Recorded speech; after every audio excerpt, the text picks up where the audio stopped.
Hello everyone. Before we get started with this video, I just want to wish you a happy Halloween month. If you enjoy my channel and you enjoy this video, please like and share. And also subscribe to my YouTube channel, because if you don't, instead of getting a treat, you're gonna get a trick. Sally was at a mansion babysitting the Richardsons as their parents were out. Once Sally got the kids off to bed, she decided to go down into the living room.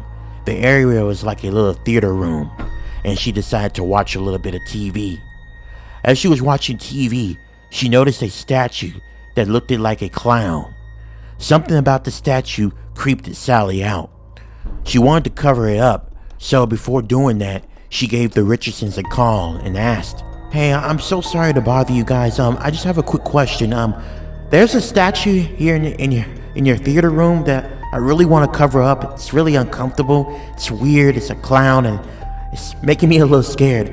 Is it possible if I can just cover it up with a blanket?" There was a long pause after Sally asked the question, and then Mr. Richardson said something that was very horrifying.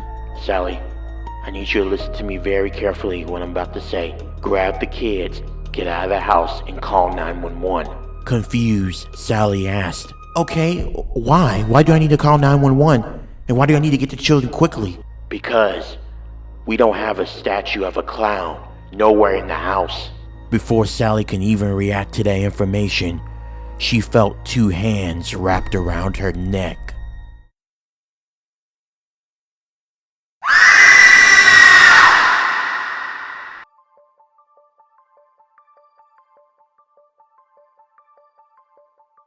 Do y'all remember back in 2016, it was around October when there was a bunch of reports of people spotting clowns in certain areas, like in woods or different places. People thought that maybe it was just teens making jokes or playing a prank. But in my situation, this was something more serious and more deadly.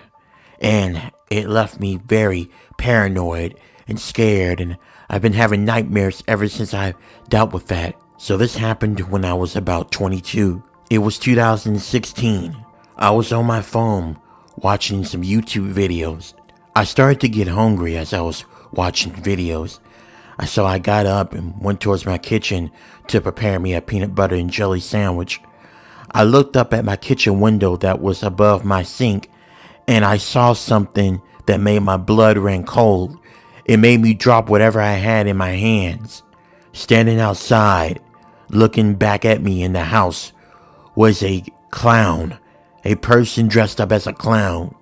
But what made this clown look really creepy is the way he smiled and the way that he moved his hands.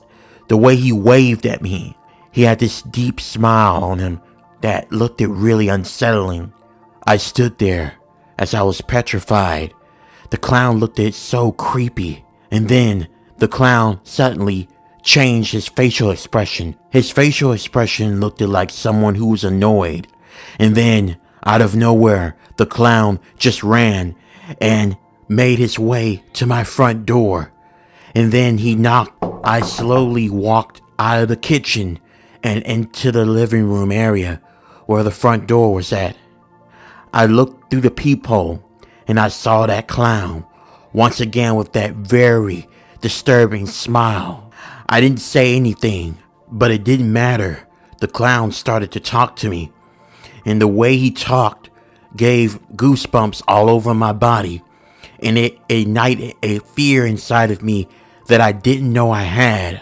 "Hey, don't be afraid. My name is Marty the Clown.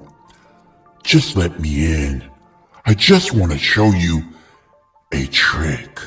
Let me in." "What the fuck? No! Go! Get out of here! You're on my property! I'm gonna call the police because you're trespassing. If you don't get out of here by the time I count to 5, I'm calling the cops," I said to the clown as I was trying my very best to sound tough, even though I can feel my voice shaking. But I don't think the clown knew. I watched as the clown walked off my porch and onto the street. He walked it far off enough where I couldn't see him anymore, and I thought everything was good. But I was very wrong about the situation, and that clown was not done with me at all, and things were about to get exponentially worse by the time morning comes. I sat back in my kitchen thinking about what happened. My nerves were really bad. I got up. Instead of eating a peanut butter jelly sandwich, I just grabbed me some alcohol and I drank that to calm my nerves down. After about an hour, I went upstairs and I decided to go off to sleep. By the time I got into bed, it was around 11:30 p.m. I went off to sleep, but I wasn't asleep that long. I want to say about an hour and 30 minutes. I got back up at around 1 because I could have sworn I heard some noises in my kitchen. I got up thinking that it may be something going on. Maybe something just could have happened to fall. And I walked slowly in the kitchen just to make sure everything was alright. And when I got towards the kitchen, I had to duck quickly back into the hallway.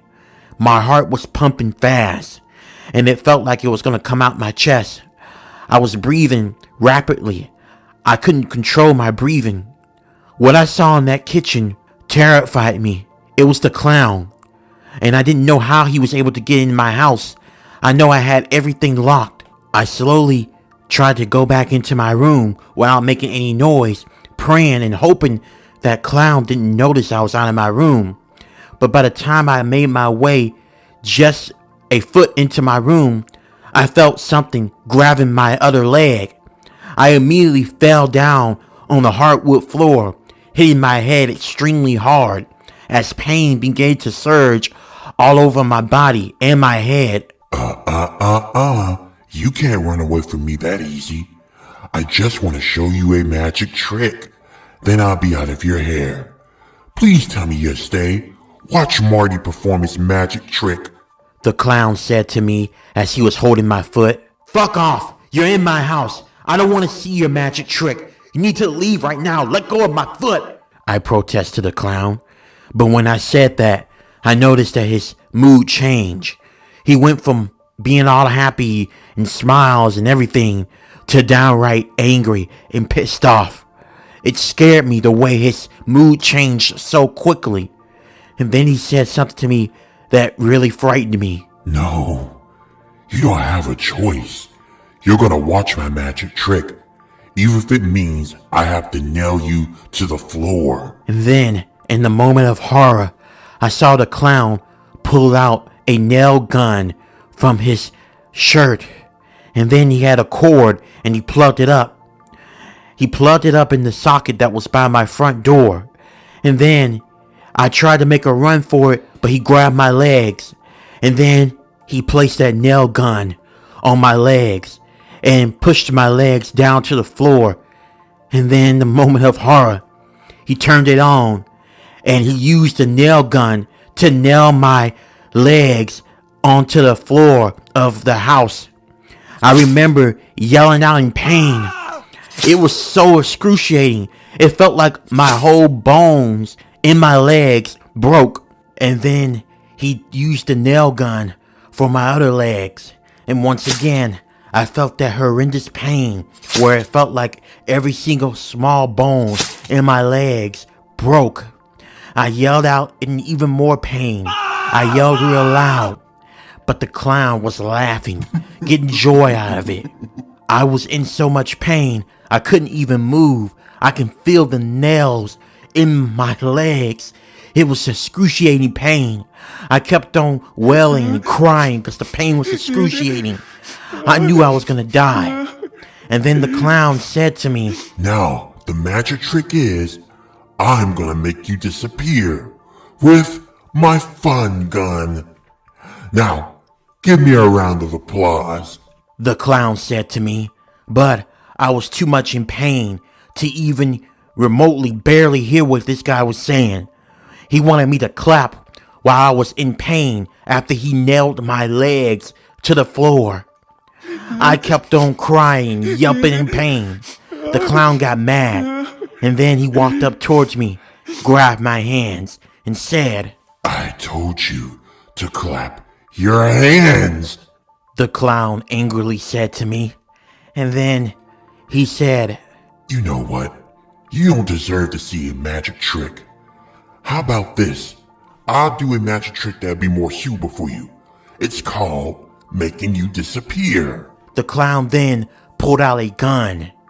And at this point, I was so tired of being in pain after the clown nailed my legs to the floor. I just put my head down and closed my eyes. I was waiting to just accept death. I didn't want to go through this any longer. I didn't want to go through this torture. But before that can happen, the cops came and it bust down my door. The clown tried to make a run for it, but the cops immediately overpowered him and they put him under arrest and put him in custody. The cops had to slowly get paramedics to come and to slowly move the nails out of my legs, and I was rushed to the hospital. Apparently, a neighbor heard everything that was going on, and he called the police on me to do a welfare check. When one of the cops came and saw what was happening, he called for backup, and that's how all the cops came in and was able to save me.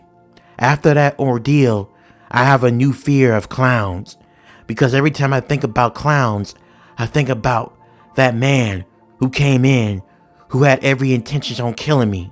The only good thing out of this was the man who dressed up as a clown and broke into my house was serving a good 40-year prison sentence. I was relieved, and I hope he never gets out.